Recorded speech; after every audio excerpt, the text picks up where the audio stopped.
tudo bem com vocês?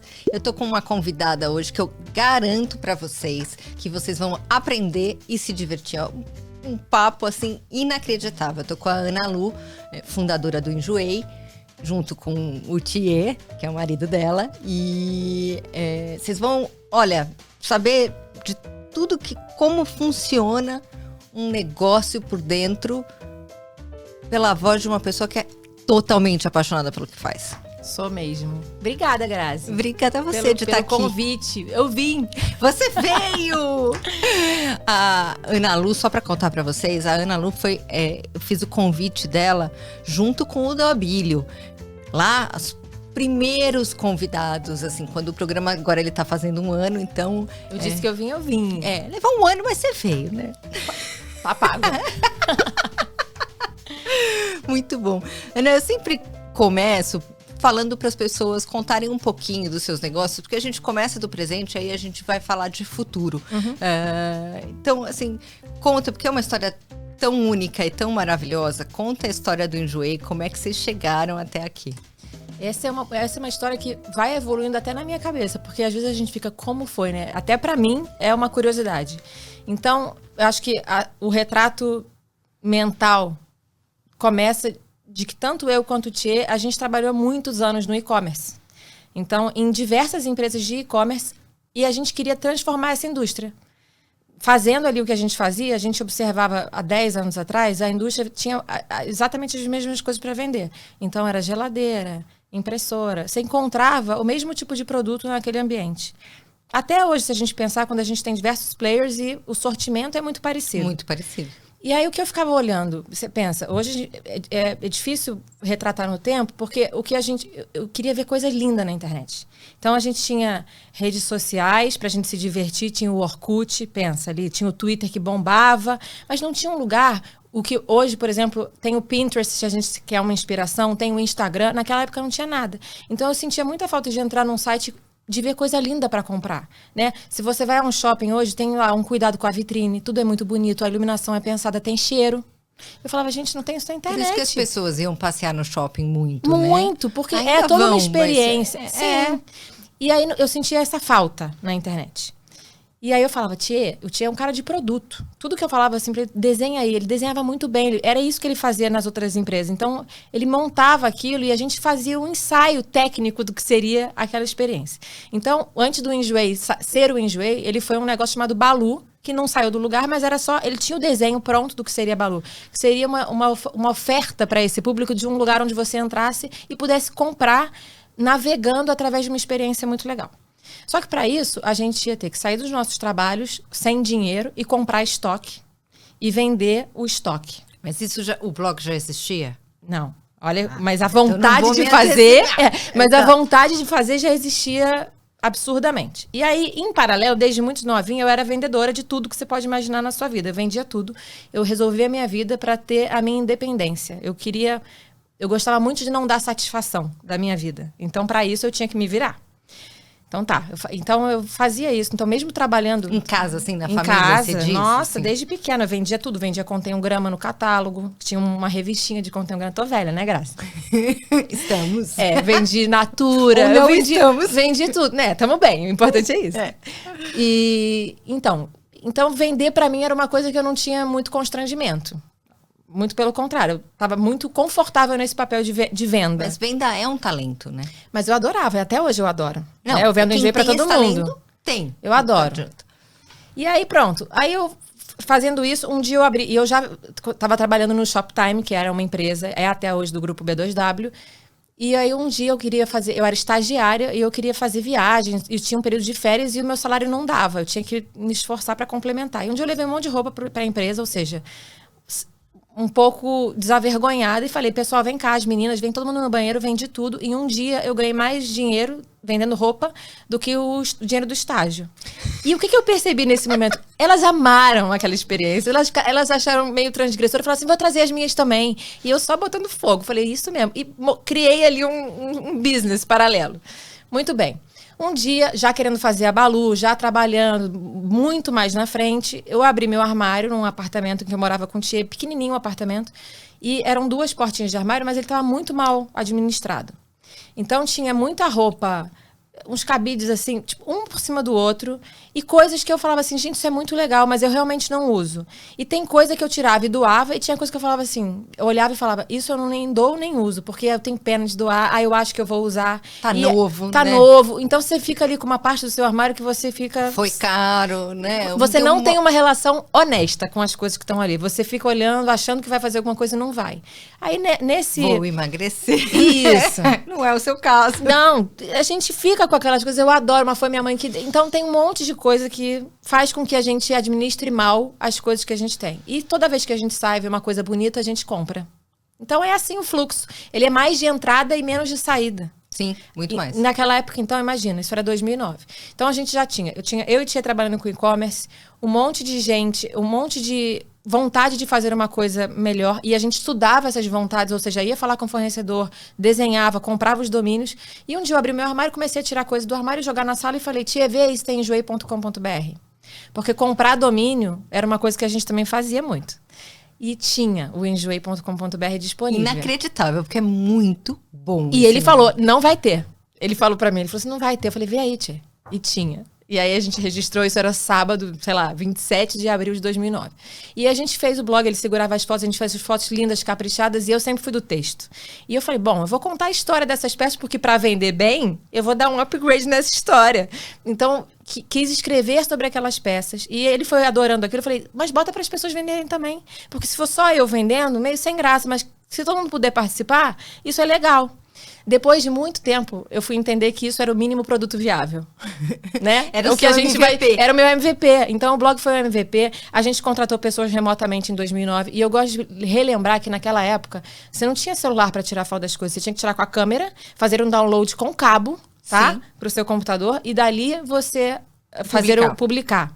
Então, tinha curadoria, tinha redatores, todo esse processinho mínimo foi fazendo uma escalinha pequenininha. Tinha pessoas que cuidavam do transporte, do frete, cálculo do frete. Era tudo feito manualmente.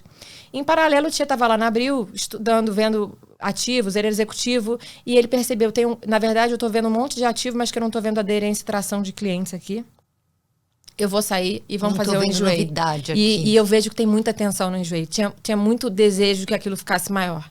Aí um dia ele me liga e fala, Ana, vou pegar o Enjoei, tá? Como quem diz assim, agora eu vou fazer ele grande. Aí eu, ok. E eu nunca imaginei que ele fosse fazer tão rápido. Então, em 3 meses, o blog virou uma plataforma, que o sistema é todo nosso desde então.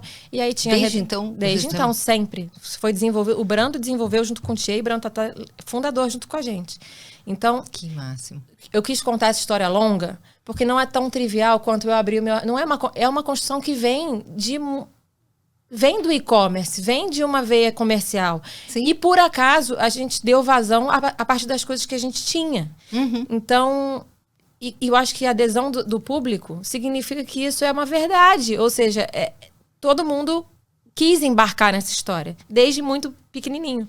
E a gente vê isso crescendo. Acho que o mundo caminha para esse lugar. O mundo precisa desse movimento, né? Então, a turma vem embarcando porque é natural, né? É natural. É uma indústria que efetivamente está crescendo. Sim, é uma tendência que a gente vê cada vez mais se falar sobre isso, né? E empurrando quem não tá, né? Falando, olha, amigo, você precisa ir, você precisa ir. As pessoas tinham muita vergonha, Grazi, de falar que tô vendendo minha roupa. Era uma coisa assim, não, mas roupa não é para vender, roupa é para doar. Tinha muita quebra de paradigma. Hoje as pessoas falam, vou fazer meu bazar. Normal, mas como a gente viveu essa coisa meio tímida, meio quase envergonhada de que eu vou vender as coisas que eu tenho. Eu posso vender meu carro, posso vender meu computador, mas vender minha roupa, vender meu colar, era um tabu. E eu tenho certeza que o Enjoei ajudou a mover isso pra frente. Eu acho que, não tenho dúvida que o Enjoei ajudou a... Tô aqui com o Jota. Enjoei ajudou isso a deslanchar. Só que eu sinto ainda o brasileiro com muita... ainda precisa melhorar isso, não precisa? Não tem uma barreira cultural? Porque viajando, quando a gente vai para fora, você vê as lojas de second hand, as coisas, eu olho, eu sempre penso, eu falo, gente, No Enjoei tá tudo novinho, tudo bonito. Tem umas coisas, assim, mega usadas pra vender, assim. E aí eu falo, gente, olha só, a gente tá muito atrás. Muito atrás. Porque a gente também só vende aquilo que tá num estado ótimo, né? Você não... Porque fica essa coisa é para doar, né? Você ainda sente que tem muito a evoluir? Eu sentia isso muito lá atrás. Eu vejo um avanço, assim... Era um tabu. Lá atrás, bem no iniciozinho, só os muito trendsetters ficavam muito confortáveis com isso. Até de dizer que achei lá uma coisa muito legal, transada, eventualmente até vintage. Eu acho que nos últimos anos isso ficou muito mais tranquilo na cabeça de muita gente. Acho que lá fora ainda é... E eu acho até que a experiência do online, da tecnologia, dá uma ajudada nessa sensação que você falou. Pô, eu vejo um negócio que às vezes é usado demais. Quando você está num ambiente cuidado, num produto legal, as pessoas nem percebem que estão vendo coisa usada. Então, muitas vezes você entra e você fica, nossa, assim. Você até esquece. Não é sobre ser novo, ser usado, é sobre coisas legais. O que eu vou encontrar aqui? Então, até na maneira como a gente apresenta esse produto para o usuário, tem... essa mudança corrobora para essa mudança mental. Mas olha, eu já senti isso muito lá atrás. Hoje em dia, para mim, é cada vez... Eu sinto que normalizou. Engraçado isso. Há mais de 10 anos, quando você começou... Era outra coisa. Isso. Aí era difícil. Isso. Então, eu sinto que tá muito mais tranquilo. Tem muita gente famosa fazendo bazares físicos para encontrar as pessoas. Então, eu sinto que deu uma normalizada importante, assim. Avançou bem. Bem mesmo. Interessante. Agora, eu me lembro quando teve o seu IPO, que, aliás, assim, impressionante como era assunto, assim, era o assunto dos IPOs, era Enjoei. Todo mundo queria te conhecer. Me conta, Grazi, porque eu estava fazendo o IPO. Eu não estava ouvindo as pessoas falarem. Não, as pessoas todas queriam. Nossa, todo mundo quer conhecer a Ana, quer ouvir ela falando, ela é demais. Ah, que bom. Fez trouxe uma novidade, um jeito diferente. Mercado é um ambiente muito árido, né? Muito sisudo. Sim. Então, acho que você trouxe uma leveza, você trouxe um outro jeito de ver negócio, inclusive. Sim. Apesar de ser muito pragmático, você falando sobre negócios, também trouxe esse jeito diferente, sabe? Assim, sem problema de falar assim, eu queria uma coisa bonita. Porque as pessoas, às vezes, ficam falando assim, ai... eu posso querer algo bonito? Pode, poxa, né? A gente faz isso o tempo todo, né? Então, é muito interessante. Mas o que eu ia te perguntar, desculpa falar demais, quer falar alguma coisa? Não, me pergunta, que daí eu vou falar em cima da sua fala. Tá. Quando vocês estavam vindo com a IPO, as pessoas escreviam muito que vocês eram um brechó online. E eu me recusei a escrever que vocês eram um brechó online. Muito obrigada. É uma briga minha isso. E aí, eu queria te ouvir, assim, como é que a gente define, como é que você define o Enjoei? Porque a gente teve uma primeira conversa que você falou assim, às vezes eu fico com dificuldade de definir, porque eu sou isso, mas eu não sou só isso, né? Então, conta um pouquinho dessa... Então, se você chegou a alguma conclusão. Vou voltar no brechó online, depois eu falo do IPO e tal. Então, por que eu não gosto da expressão brechó online? Isso. Porque se a gente fala brechó, eu viro para qualquer pessoa que, vamos ali num brechó. No Brasil, essa palavra te leva para um lugar mental, onde a maior parte das pessoas nem quer ir. Então, se eu não quero ir nesse lugar roupa físico, de vó, né? Isso, mal cheiroso, mal arrumado, mal iluminado, para que eu quero ir lá? Entendeu? Para quê? Não quero ir lá. Então, até na construção do que e o Enjoei, para quem conhece o Enjoei, ele é o extremo oposto daquilo. Então, eu não quero levar o usuário para um lugar mental onde ele não quer ir. Então, eu não quero que ele faça essa associação. Então, o que é o Enjoei? O Enjoei é uma plataforma. E aí eu tenho pensado muito sobre isso. E eu acho que o produto final do Enjoei, no fim das contas, é um movimento. Porque a gente movimenta, a gente tem uma capacidade de fazer com que as coisas que não estão em uso se movimentem e ganhem uso. Lugar, de uma casa para outra, de uma história para outra. Ele movimenta, a gente está falando em frete, em logística, em etiqueta, gente, em fazer movimento. Isso. Eu preciso que as pessoas saiam e olhem para aquelas coisas que e movimentem. E assim, o mundo precisa disso. E aí agora eu vou voltar aonde está o IPO. Para fazer o que a gente faz, tem que ser um pouco transgressor, porque você tem que ter uma visão e falar, é óbvio que o mundo precisa disso. Eu vou construir essa empresa. E essa empresa começou no Brasil, ao mesmo tempo em que começaram as empresas que fazem o que a gente faz no mundo. Então, em todos os lugares do mundo. O Brasil foi a primeira, inclusive, de todas elas, a abrir capital. Isso realmente é fora de cadência. Logo na sequência vieram as gringas. Então, assim, é muito transgressor mesmo que isso tenha acontecido com o Enjoei no Brasil em primeiro lugar. Porque o Brasil está sempre, anos atrás, sempre fazendo copycat de todo mundo. Sim. Então, é preciso que haja um temperamento e uma paixão pelo que a gente está fazendo. Porque imagina, já é difícil fazer empresa no Brasil. Num tempo onde você não tem nenhuma referência, onde a referência é você mesmo, é ainda mais difícil. Então, e a gente faz isso como entrega, Graça. Você sabe, você já me conhece, você vê que a gente tá sempre aqui. A gente faz que não é racional. Então, você tem que ter muita paixão pelo que você vai fazer. E eu acho que é apaixonante de verdade você fazer movimento. Você promover uma empresa que move coisas nesse país que precisa que ele mova mesmo. Isso é lindo. Então, se não tiver beleza, ou se você não tiver paixão pelo que você está fazendo, você simplesmente não vai fazer. Ou vai fazer meio mal feito. E talvez seja isso que as pessoas sintam. Quando, de repente, no IPO, as pessoas me vinham falando e falam assim, nossa, mas eles vão fazer verdade, porque a gente vai fazer.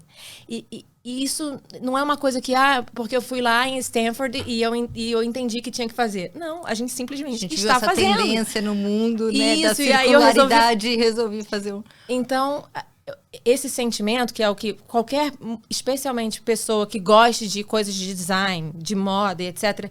E tem sempre uma novidade, a gente vai querer uma novidade. Então, a circularidade ela é necessária para que você, inclusive, possa ter o novo.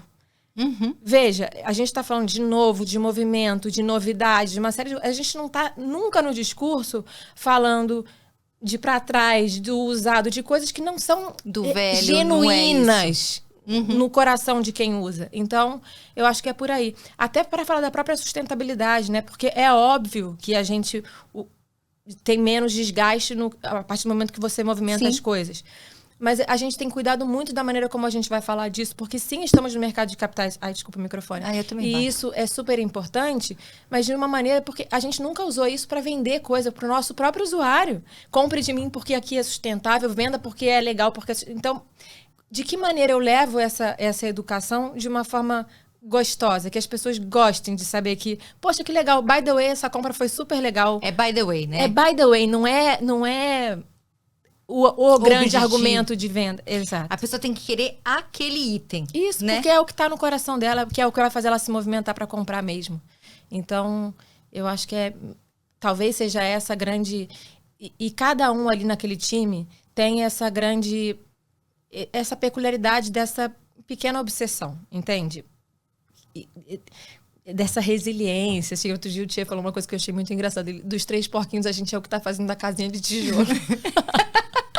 Porque é mesmo, né? Então, eu acho que é por isso. E talvez num mundo onde você abra a câmera ou você vai fazer um pitch de qualquer coisa, seja tudo tão técnico e tudo tão... E que tem que ser, que fica faltando essa coisa tão pulsante e viva, né? Sim. Mas que pra gente, eu acho que, pelo menos em mim, Grazi, se não for assim, não dá pra ser. Eu imagino, até porque eu conversei com alguns dos seus, na época, dos seus investidores, porque vocês vieram para o IPO, mas vocês tiveram investidores antes. Sim, e diversos. Muitos. Né? Não foi 1 ou 2, foram vários e de perfis um pouco diferentes. Investidores. Né? Investidores, né? E aí, que aliás você descreve eles, eu estava relendo antes de você chegar. Você tem ainda? Eu tenho. Gente, eu vou falar para vocês, não mas fala, tem Grazi. Fala. Tem numa edição da Exame, que tem o Enjoei, a Ana colocou uma carta no prospecto da oferta de ações, que acabaram não deixando publicar, apesar de outros controladores terem colocado outras cartas, não deixaram justo a da Ana. Mas ela apresenta ali um pouco os investidores, porque é a forma dela se apresentar também, apresentar o negócio. E aí ela fala das cobranças, né, que os investidores falam, da forma como eles falam. E eu me lembro que no nosso primeiro papo, você veio com a história da cohort. E aí eu falava assim, meu Deus, a vida inteira essas siglas me perseguem. E aí sigla é na moda, né? Então tem a moda tem a moda Quando eu cheguei, só existia preço-lucro, tá? O mundo era bem simples. Aham. Faz bastante tempo. Era só o que a gente olhava. Aí veio o EV/EBITDA. Aí foi vindo. Aí eu cobri telecom, que tinha um monte de sigla. Muito bem. Aí a gente foi para os múltiplos de receita e aí a gente estava no ARR e aí eu fui falar com você e aí veio a cohort. Eu falei, meu Deus do céu, agora o que é essa cohort? E ficou claro para mim que isso tem um valor e é algo especial dentro do Enjoei, porque eu fui conversar com um investidor teu, porque na época tinha do ponto de vista de questionamento, mas o Enjoei, qualquer um pode ir lá abrir uma concorrência para o Enjoei. E aí esse investidor falou assim, não é assim não. Assim, o que eles têm para trás de informação, o que eles têm, como eles entendem o público é totalmente diferente. E aí é a tal da cohort. Fala um pouquinho pra gente do que é essa cohort, por que isso é tecnologia em Enjoei. Vamos falar de safra. Aliás, eu tenho feito esse trabalho dentro da empresa. Vamos falar as coisas que as pessoas entendam. Até aqui internamente. Então, a gente fala de safra. Então, são safras de clientes. Então, pensa que você vai ter uma plantação e aquela safra vai amadurecendo e você vai... Então, você tem um determinado... É muito bom pensar em safra até quando você pensa na terra, porque fica muito mais fácil você entender. Então, eu tenho ali uma safra. Ela é uma safra jovem. O que eu tenho que fazer para cuidar dessa safra para que ela chegue numa maturidade com uma determinada lucratividade? Então, se eu vou plantar qualquer coisa, o que eu tenho que fazer? O que você faz com uma coisa que você acabou de plantar é diferente com o que você já está ali numa outra fase, num estágio de maturidade. Então, eu gosto de falar as coisas em português. Isso é outra coisa que eu falo lá no Enjoei. Eu falo, gente, vamos falar em português aqui? Em português? Ai, que bom. E eles falam... Mas muitas vezes é assim, estão discutindo dados. E eu falo, tá, mas traduzindo isso que vocês estão falando aí, dessa engenharia em português, eu vou resumir numa frase. Aí todo mundo, é isso. Eu falei, importante que a gente entenda. Então, as safras são as maneiras como a gente olha, como a gente está plantando o futuro. Então, a rentabilidade da companhia, todo o valor da companhia está no valor futuro, você tem que entender se aquelas safras vão ser capazes de te gerar a lucratividade para o investimento que você está fazendo naquele momento. Então, é a maneira como você administra isso. Então, essa é uma coisa. E a outra coisa da tecnologia que você fala de como a gente... Porque tem uma tecnologia por trás que é justamente o fato de você enxergar a safra, né? E na verdade, de como eu estou protegida de eventuais competidores ou de qualquer pessoa que queira replicar o meu modelo. Isso. Então, e aí eu acho o seguinte, a gente fez o Enjoei ter a escala que tem, em tese, quase como uma contracultura. Porque se você pensar no momento muito inicial do Enjoei, imagina, a gente recebia ali no início X mil produtos. E a gente avaliava na mão e reprovava metade do que vinha pra gente. Então, você tensionar um marketplace pela qualidade, bem no momento inicial, sem a urgência do crescimento, porque se você vai fazer qualquer empresa hoje, você tem que falar assim, vem e amanhã você tem que ser gigante. Né? Estamos num mundo que se você vai fazer uma empresa de growth, amanhã você tem que ser gigante. A gente tensionou tanto, primou tanto por ensinar o usuário a fazer daquele jeito, daquela qualidade, a escrever uma história, mandar um bilhete. A gente faz isso com tanta coisa que você consegue fazer com que aquela comunidade tenha uma força muito grande. Ela começa a se auto-seguir o padrão. Então, a gente vê players que querem fazer o que o Enjoei faz, mas não tem a mesma quantidade de produto, não tem algoritmos para disponibilizar aquele produto na maneira correta. Ou seja, não é simplesmente postou, está em determinado lugar da busca. Tem muita ciência por trás aonde eu exponho esse produto, para quem eu exponho esse produto. Se você é vendedor e você vai lá e dá uma turbinada nesse produto, que é o que a gente chama de megafone, como eu garanto que esse produto, se ele tem que ir de fato para o topo da pesquisa ou não? Então, tudo isso... E de quem, né? E de quem.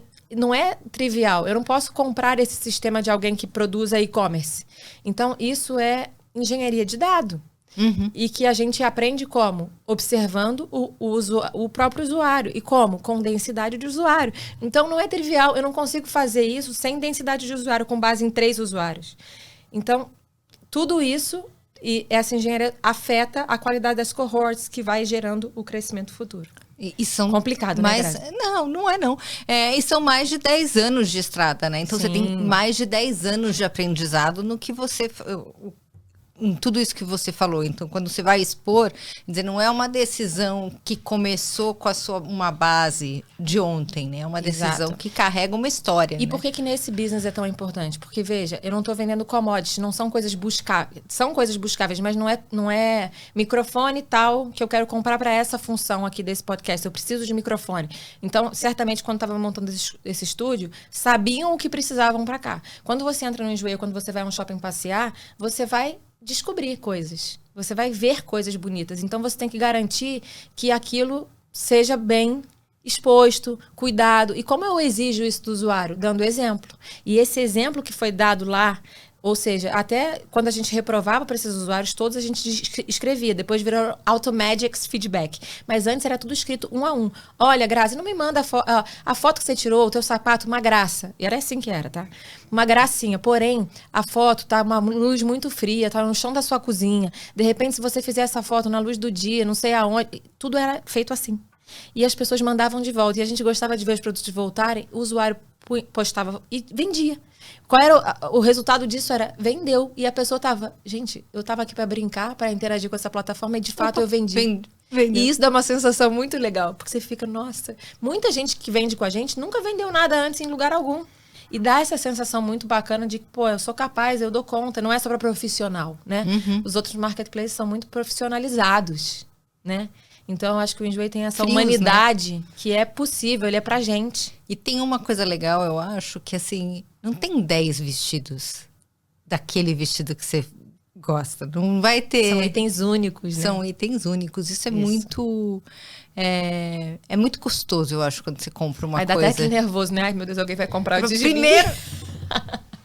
É isso mesmo. Muito bom. É isso. Você vende no Enjoei? Muito. Depois eu te mostro ali minha loja, mas muito. Amanhã eu tenho umas 3 entregas pra fazer. Uma jaqueta, um sapato e um tênis do Fred. Aliás, isso é um problema, porque as crianças já ficam perseguidas. Eu fico, Fred, esse sapato ainda cabe? Não, mãe, não ainda cabe. E aí eu acho engraçado ver como o humano é apegado. Ou seja, as crianças, as minhas crianças, já ficam meio... Mas, Fred, pra que você quer esse tênis? Não cabe mais ele. Pra enfeitar.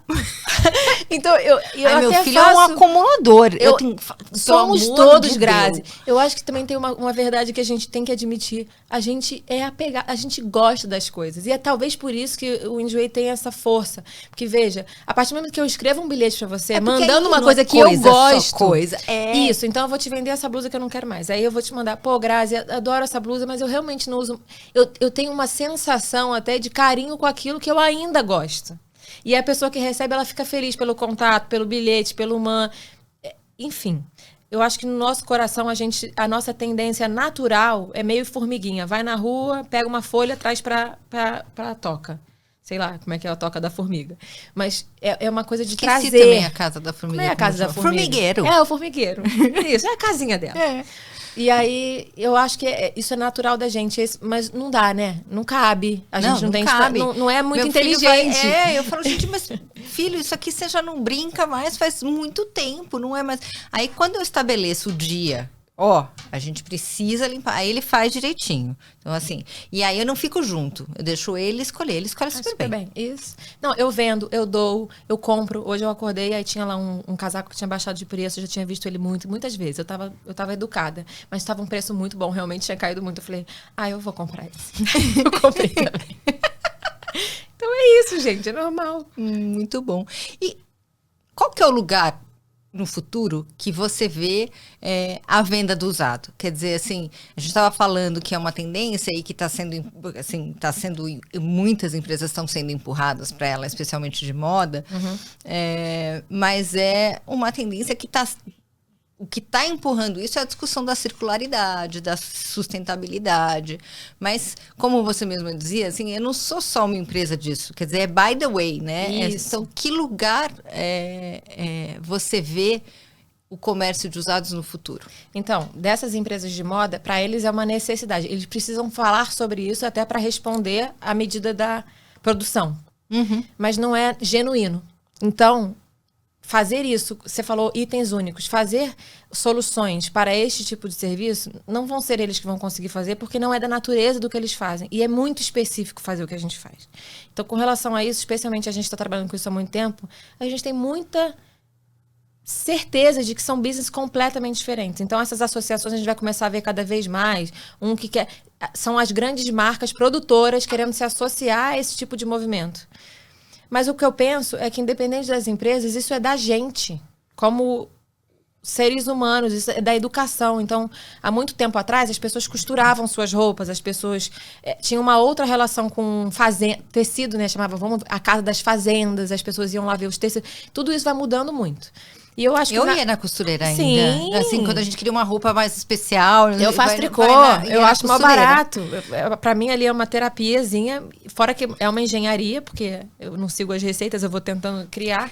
Mas a hora que você entende a produção daquilo, você dá um valor enorme. Porque né, foi você que fez, não é simplesmente...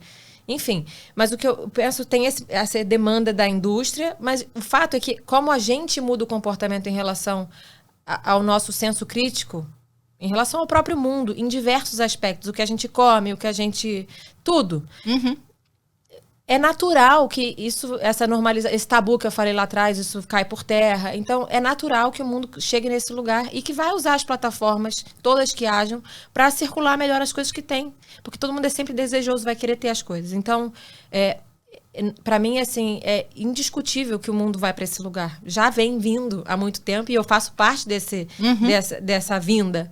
Então, e a gente não vai entender outro jeito de viver que não seja encontrando caminhos para as coisas que a gente tem mesmo. Então, para mim, é muito óbvio isso. Essa coisa que você mede, você tem uma logística totalmente diferente, porque é a tal da logística reversa, né? Sim.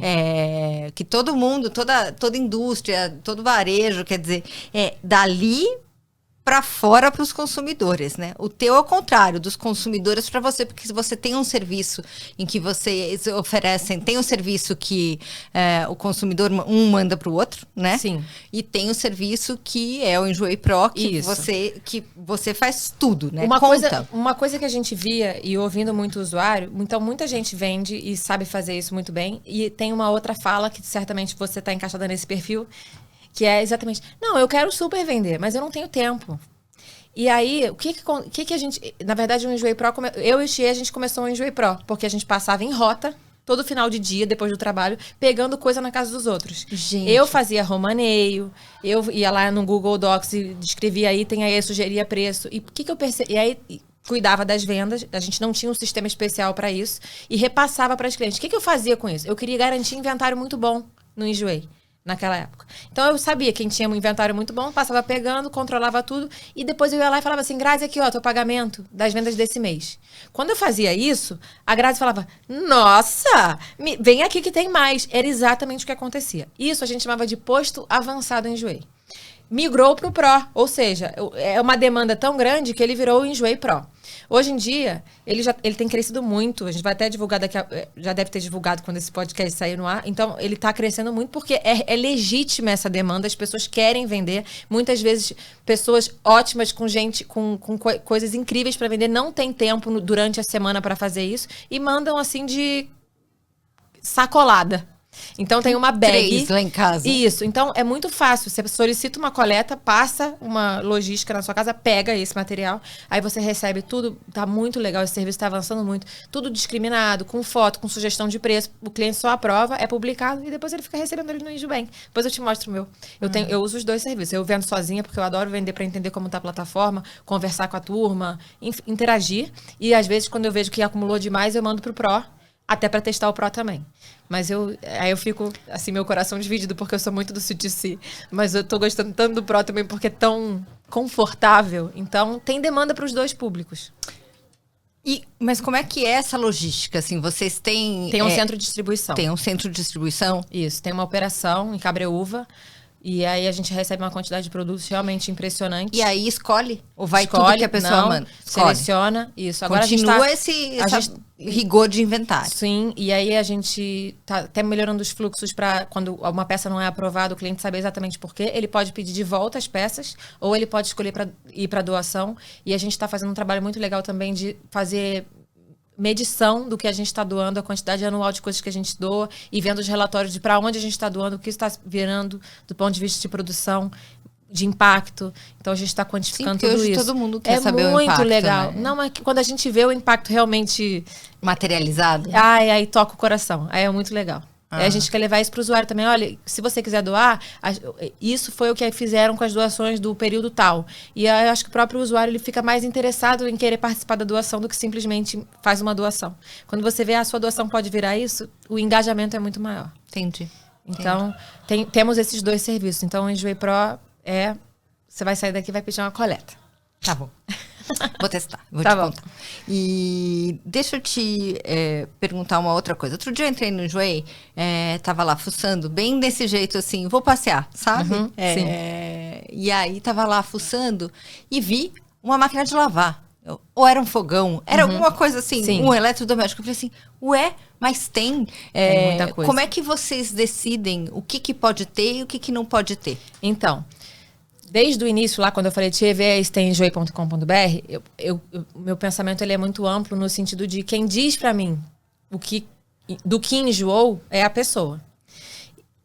Eu tô enjoando isso aqui, mas no próprio blog eu via que as pessoas mandavam até hoje eu tenho esse e-mail, uma Vespa, uma motinho Vespa, e a história que o cara contou da Vespa é a coisa mais linda, e eu publiquei a Vespa. Óbvio que eu não ia cobrar uma intermediação da Vespa, e eu simplesmente publicava o telefone da pessoa e falava, entra em contato. Imagina isso em 2022, quantidade de... Não poderia nunca publicar o telefone de um usuário, entende? Então, enfim, mas naquela época podia, eles adoravam. Era Fusca, casa de praia. Então, que como era sobre também entreter, aquilo era um bálsamo, porque do nada você estaria vendo roupa, vendo coisa legal e vem um fusquinha, azulzinho, lindo. Então, era sobre isso. E aí, enfim, a gente tem umas categorias, na nossa visão é tudo de moda e um pouco mais, é o que está em torno da moda. Só que por muitos anos a gente não fechou tanto essa visão e deixou essa beleza de deixar o usuário dizer pra gente o que queria vender.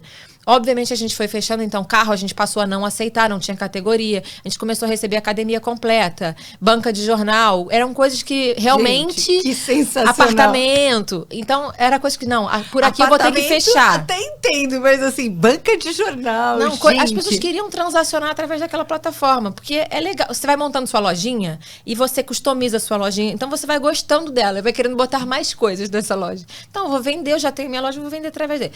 Então a gente foi fechando. Então, de fato, tem sim eletrônico, coisa da sua casa, outras categorias, tem muita gente que vende livro, vende CD, joia, tem até ali cacarecos, coisinhas que você não sabe nem dizer o que é, mas que tocam o coração de alguém de alguma forma.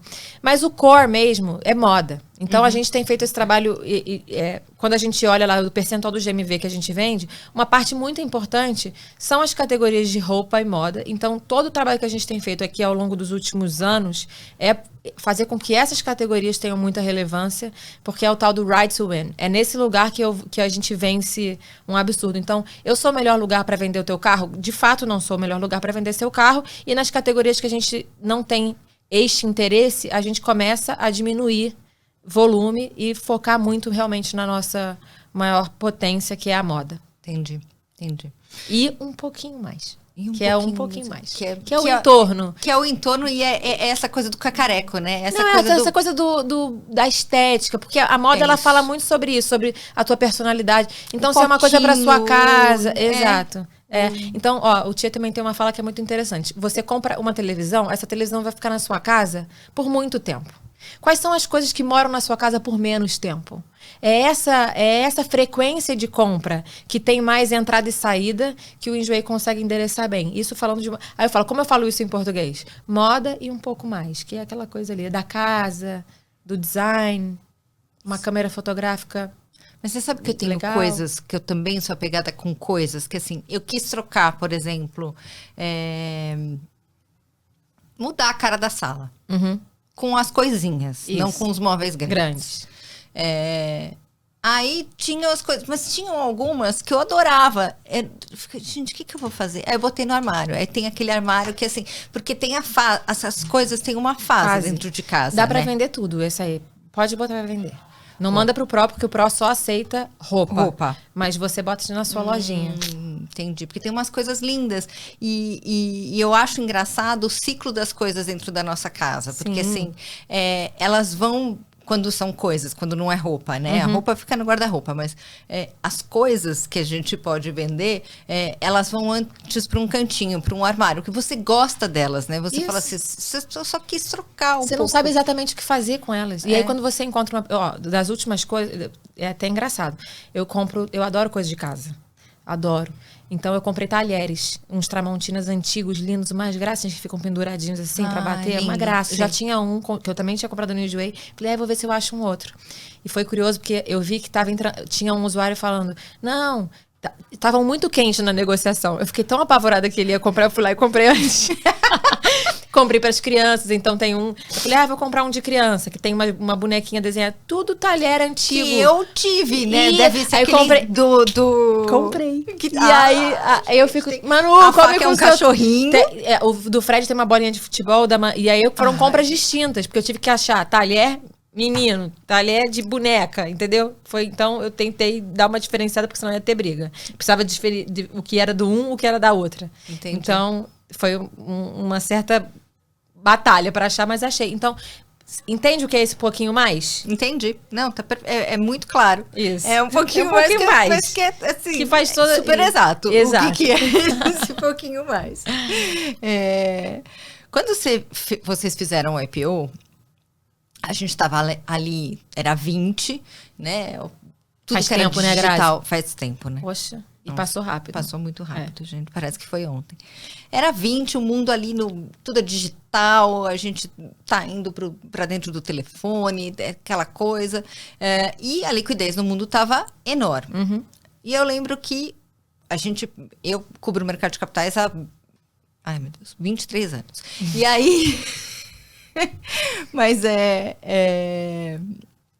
eu me lembro que a gente discutia assim, mas escuta, o investidor brasileiro está preparado para ter empresa de crescimento na Bolsa, que está nessa fase ainda, e todo mundo falava naquele momento, está preparado, lógico que está preparado, o mercado brasileiro está ganhando profundidade, tem outro tipo de investidor, e aí agora a gente está vendo isso no mundo todo, essa discussão sobre as empresas de crescimento e o custo deste crescimento no tempo.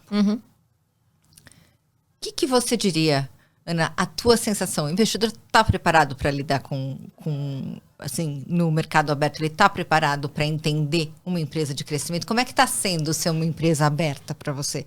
Então, é difícil falar investidor como uma coisa única, porque eu percebo que há uma enorme diferença entre eles.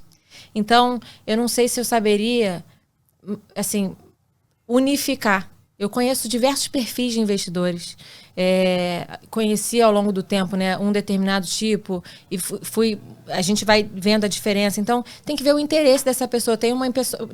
Aqui era engraçado a gente dizer, todo mundo na época do IPO disse que é long. Não sei se isso é muito verdade. Eles têm o dever fiduciário de fazer o melhor retorno para aquelas pessoas que investiram com eles. Então, o pensamento depende do mandato desse investidor.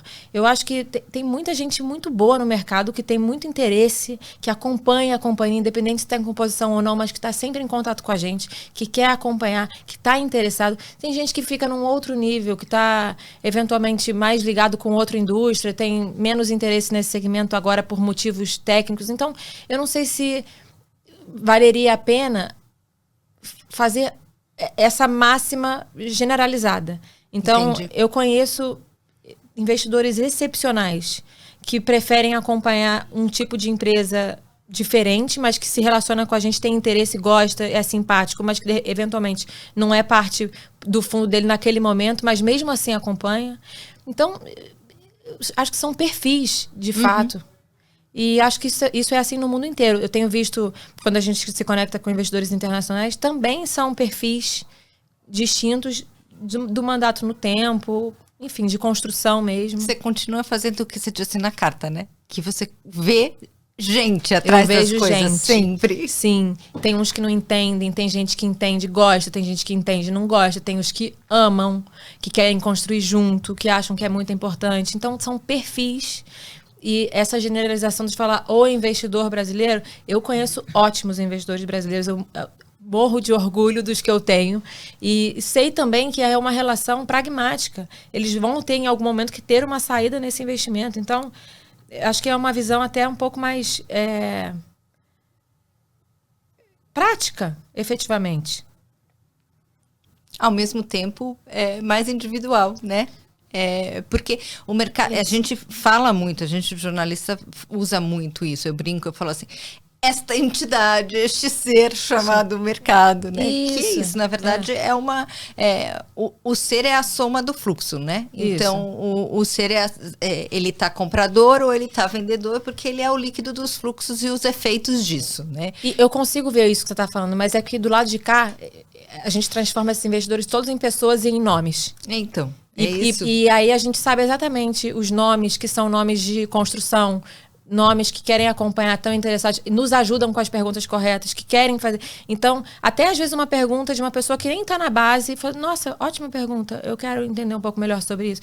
Mas você vê, óbvio que situações macroeconômicas determinam fluxos, movimentos, medos, receios. Às vezes você está todo mundo muito confiante, ou às vezes até a pessoa que está muito confiante num momento de retração passa a ter dúvida, né? Será que eu sou? Será que a gente é uma réplica do que somos como humanos, no fim das contas, né? É isso. Por isso que tem tanto estudo sobre finanças comportamentais, no fim das contas. É isso. É gente. É tudo gente. Isso. E me diz uma coisa, nessa coisa de gente, como é para Ana Luísa ser executiva de uma companhia aberta? É diferente do que você fazia antes? O que mudou, você acha, na tua vida, ser executiva de uma companhia aberta? Então, um exemplo simples. Antes, num outro contexto, você teria me chamado e eu já teria vindo aqui há muito tempo. Claro, Grazi, eu vou aí falar com você. Então, isso, até assim, a Grazi me chamou. Ai, gente, mas será que eu vou lá na Grazi? Será que eu vou falar? Será que eu não vou? Tem que cuidar de como eu vou falar, o que eu vou... Você tem que ter muita atenção o tempo inteiro. Em muitos aspectos que quando você está num outro contexto, você pode ser menos atento, eu diria. Então, tem muita exposição, realmente. A gente tem que cuidar dessa exposição. A gente... Enfim, é toda uma construção. E para mim tem sido, acho que tanto para mim, para todos os executivos, um aprendizado diário. Tem muita coisa que a gente que precisa aprender e você só aprende. Tem coisas que você só aprende vivendo aquela situação. E eu acho que essa é uma delas, assim, e engraçado, até os investidores nos perguntavam na época da IPO, mas vocês estão preparados? Eles imaginavam o que eles estavam perguntando e a gente dizia, estamos preparados, porque a gente segue preparado. Mas a gente não sabia dimensionar a pergunta. Mas por que ele está achando que eu não estou perguntando? Eu estou fazendo isso há muito tempo, eu já estou fazendo isso há muito tempo. Entende? E é distinto, é diferente. Então, mas ao mesmo tempo, Grazi, é muito interessante e desafiador. E eu acho que quem se propõe a fazer uma empresa se move com desafio. Então, é desafiador, é mais complexo, duro, é tudo isso que todo mundo sabe que é, mas ao mesmo tempo, se você gosta de desafio, se você tem segurança no que você está fazendo, se você faz com bastante diligência, com correção, é apenas mais um grau de complexidade. Então, acho que a gente vai ficando melhor, mais confiante, mais seguro nesse lugar, mas de fato é um tema. É um tema, né? E aumenta muito a exposição, né? Então, por exemplo, quanto que você falavam sobre você, o quanto que falam de você até agora, você separar, né? O que é a empresa, o que é você. O que estão falando da empresa, o que estão falando de você. Quem é você, quem é a empresa. Né? Então, é diferente. Eu percebia, na época que o Enjoei era menor, fechado, mais protegido, muita gente da imprensa, porque gosta do texto da empresa, queria falar com a gente recebia, e eram conversas ótimas, e não tinha essa coisa, meu Deus, o que eu posso falar, para quem eu posso falar, se eu tenho um período de silêncio, eu não tenho período de silêncio. Então, todo esse cuidado, toda essa atenção. Ana, quando você vai dar lucro, né? Mas todas as perguntas, você pode imaginar, Grazi, todas as perguntas. Então, antes tinha uma curiosidade, agora tem uma curiosidade que pode estar um pouco misturada com uma notícia. Então, é tudo muito... Tem que ser muito cuidado. Interessante. Eu brinquei com essa, Ana, você vai dar lucro, porque você Claro fez que a eu vou dar. melhor... claro que vai. Você fez a melhor definição sobre o que é uma empresa de crescimento. Da nossa primeira conversa. Me conta, o que eu falei. O que você falou? Você falou assim, que estavam te perguntando, que você achava engraçado quando... achava curioso como jornalista escrevia que o Enjoei tinha dado prejuízo. Assim. Porque para você era óbvio que ele estava dando prejuízo, porque o prejuízo... Aí você falou assim, é lógico, se eu quiser dar lucro, eu paro de crescer. Isso. Eu estou comprando tempo. As pessoas não conseguem entender que eu estou comprando tempo. Então, me fala um pouquinho sobre essa coisa de como é conviver com essa sensação de você estar comprando tempo. Então, é curioso isso, né? Porque, veja, olha como pode... Se a gente quiser dar lucro, eu posso dar lucro hoje, né? A sua unidade de transação, ela é rentável. Eu sei o quanto a gente dá de lucro bruto. Então, eu posso fazer essa conta se eu quiser. E aí, eu vou fazer alguns ajustes na operação para ter uma operação que dê lucro, né? Mas é isso que eu quero? O tamanho do mercado é só esse? É esse? Ou eu entendo que eu tenho um potencial enorme de crescimento e que eu vou construir essa base de usuários e então, à medida que eu construo ela mais rápido, eu trago essa rentabilidade mais para cá. Então, é isso, é sobre isso. Eu vou bem devagarinho ou eu faço isso mais rápido? Então, é uma deliberalidade no fim das contas, né? Então, uma decisão estratégica. Isso, quando a gente olha, eu estou vendo lá o resultado do trimestre, eu vejo o resultado de um trimestre. E é muito curioso, porque a gente tem todos os indicadores, eu boto isso no tempo e falo assim, nossa, o resultado desse trimestre foi um ano inteiro, em determinado momento. Eu faço hoje um trimestre, o que eu fazia há pouquíssimo tempo atrás era o faturamento de um ano inteiro. Então, e aí é que tá, eu ajusto a minha operação, o tamanho da operação, e obviamente com a operação aumenta um pouco a complexidade. Eu preciso, para gerenciar uma quantidade muito maior de clientes, de mais suporte técnico e etc. A empresa, por maturidade, vai ganhando uma complexidade, mas o fato é que é um ajuste. Hoje o que a gente vê várias companhias ajustando, né? Porque o mercado está pedindo que ela ajuste. Então, fazer esse gerenciamento é exatamente isso. Então, mas quando você lê prejuízo, isso é a mesma coisa que a gente estava falando do brechó online. Então, é para esse lugar que você quer ir ou você está ganhando eficiência operacional? Você está conseguindo... Então, é a leitura. Mas como você cobre o mercado de capitais há muito tempo, vocês estavam eventualmente muito pouco habituados com empresas que estivessem nesse lugar muito apresentando pouco. Esse tipo de performance. Muito então, pouco. Até porque existe uma receita de bolo para você cobrir balanço de empresa aberta. Então, quando chega nessa linha, dá uma confusão. A análise top-down. Isso. Então, na análise top-down, não. Você primeiro fala do lucro. A primeira coisa que você traz é se a empresa deu lucro ou prejuízo, que é o objetivo, digamos, social da companhia. Que é o objetivo econômico de qualquer empresa. Isso. Dar lucro. E aí você vai para a receita e depois você vai indo para as linhas inferiores, falando das margens e etc. Então, essa é a receita de bolo. Então, assim, só que desde aquela nossa conversa e ao longo do tempo falando com investidores, quer dizer, não é o que os investidores estão olhando. No teu caso, estão olhando também, se a gente está sendo capaz. Isso. Mas assim, não ele olha muito mais o teu meio, como é que você está fazendo o teu meio, porque ele quer saber se você está no caminho tempo. Exato, perfeito, é isso. Né? Então, é o teu meio que diz se você está no caminho. Mas, Grazi, pense, como a gente foi a primeira empresa do mundo a abrir capital nesse sentido. Então, no Brasil, especialmente no Brasil, pensa. Então, no fim das contas, se você olha para trás pré-IPO, até se você olhar a quantidade de dinheiro, até a própria indústria de venture capital no Brasil, era muito diferente do que é o que a gente conhece hoje. Sim, né? Não, impressionante. Então, nossa, mas eram praticamente assim, quem são essas pessoas loucas que fazem esse tipo de coisa, esse tipo de investimento? Então, a gente acessou muito pouco capital ao longo dessa jornada. O IPO foi em 20 e a gente começou em 8 anos pré-IPO. Com pouco recurso, a gente teve que ir crescendo a empresa com muito cuidado, com muita habilidade e nunca ficamos em uma situação de sem caixa, nunca fizemos um layoff. A gente sempre foi muito educado nesse crescimento.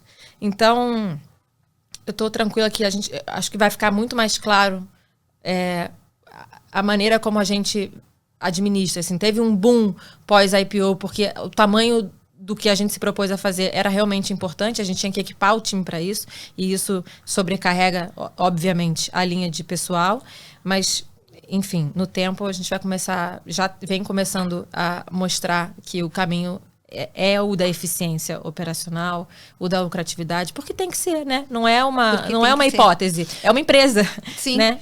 Sim, mas ao mesmo tempo, vocês também reagiram junto com outras companhias, no sentido de mostrar para o mercado que vocês entendem o pleito do mercado e vocês diminuíram um pouco investimento em marketing. Sim, né? sim. Se o mercado não tivesse pressionando por uma redução, você acha que você teria reduzido? Não acho que seja efetivamente só do mercado, não. Então, veja, o que acontece é o dinheiro no tempo, né? O dinheiro tá caro. Tá caro. Isso. Então, todo mundo entende que, estando muito caro, eu tenho que ser muito criterioso com relação ao uso do dinheiro.